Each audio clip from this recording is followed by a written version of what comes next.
시청자 여러분 안녕하십니까? 11월 19일 화요일 매일신문 뉴스입니다. 오늘부터 나흘간 국회 대정부 질문이 시작됩니다. 국가기관 대선 개입 의혹을 놓고 치열한 공방이 예상됩니다.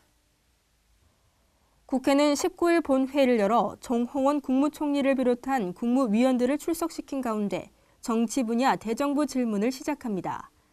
닷새간의 일정 가운데 첫날인 오늘 여야 의원들은 국가기관 대선 개입 의혹과 검찰의 남북정상회담 대화록 수사 결과 등 민감한 정치 현안을 놓고 치열한 공방을 벌일 것으로 보입니다. 특히 여야가 여전히 입장차를 나타내는 국회 국가정보원 개혁특위와 대선 개입 의혹 규명 특검 도입 문제를 놓고도 설전이 예상됩니다. 오늘 새누리당에서는 김성태, 김을동, 노철애, 이철우, 김동완, 이장호 의원이, 민주당에서는 원혜원, 심계륜, 추미애, 양승조, 전해철 의원이, 정의당에서는 서기호 의원 등 12명이 질문자로 나섭니다. 성서 5차 첨단산업단지에 공동지원시설이 들어섭니다. 대구 경북 기계공업협동조합은 18일 성서 5차 첨단산업단지 기계부품 협동화 단지에서 공동지원시설 기공식을 가졌습니다. 총 71억 원을 들여 내년 5월까지 지상 3층 규모로 짓는 공동지원시설에는 아파트형 공장과 공동마케팅실, 국제회의실, 전시홍보관, 채용 박람회실 등이 들어섭니다. 이 밖에도 직장 어린이집과 공동식당, 금융기관도 들어올 예정입니다. 한편 성서 5차 첨단산업단지에는 87개 기업이 공장을 가동하거나 설립하고 있습니다. 박진감 넘치는 싸움소들의 최강자를 가리는 2013 총도 소싸움 왕중왕전이 오는 23일 막을 올립니다. 2013 총도 소싸움 왕중왕전이 오늘 23일부터 다음 달 22일까지 총도 소싸움 경기장에서 진행됩니다. 올해 대회에 참가하는 싸움소들은 모두 10차례에 걸쳐 매주 토일요일마다 체급별로 승자 대결 방식을 통해 최강자를 가립니다. 갑을병 3체급으로 나눠 치러지는 왕중왕전에는 갑종 16마리, 을종 32마리, 병종 32마리 등 모든 80마리가 참가합니다.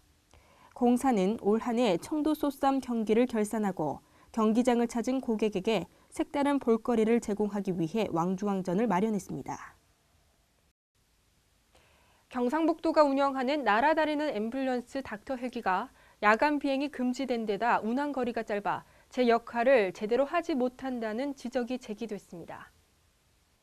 경상북도의회 황희조 의원은 닥터 헬기가 낮 시간대만 운영하도록 규정돼 야간 응급 환자 이송에는 도움이 되지 않고 운항 거리도 안동병원에서 반경 100km로 제한돼 울릉도는 물론 수도권 대형 병원도 이용할 수 없다고 지적했습니다. 황 의원은 경상북도에서 24시간 출동 시스템을 구축하는 등 개선 방안을 마련하라고 촉구했습니다. 이에 대해 경북도 관계자는 야간 운항에는 유도기 등 착륙장 시설 개선이 필요하고 안전에 대한 우려도 있다며 100km 이상 운항할 경우 중간 급유가 필요하다고 말했습니다. 생산자 물가의 하락세가 1년 넘게 이어지고 있습니다. 한국은행은 지난달 생산자 물가가 지난해 같은 달보다 1.4% 떨어져 지난해 10월 0.5% 하락한 이래 13개월 연속 내렸다고 밝혔습니다. 생산자 물가가 이처럼 장기간 떨어진 것은 2001년 7월부터 14개월 연속 하락한 이후 처음입니다. 한국은행은 하락폭이 가장 큰 품목군은 농림수산품으로 올해 태풍 등 기상이변이 없었고 일부 상품의 작황도 매우 좋았기 때문이라고 설명했습니다. 생산자 물가가 소비자 물가에 대체로 선행하는 점을 고려하면 저물가 기조는 당분간 계속될 전망입니다. 어제에 이어 오늘도 기온이 뚝 떨어지고 바람이 강하게 불겠습니다. 한낮에도 기온이 크게 오르지 못하겠는데요. 대구 경북 9도에 머물면서 종일 춥겠습니다. 이상으로 매일신문 뉴스를 마치겠습니다. 시청해주신 여러분 고맙습니다.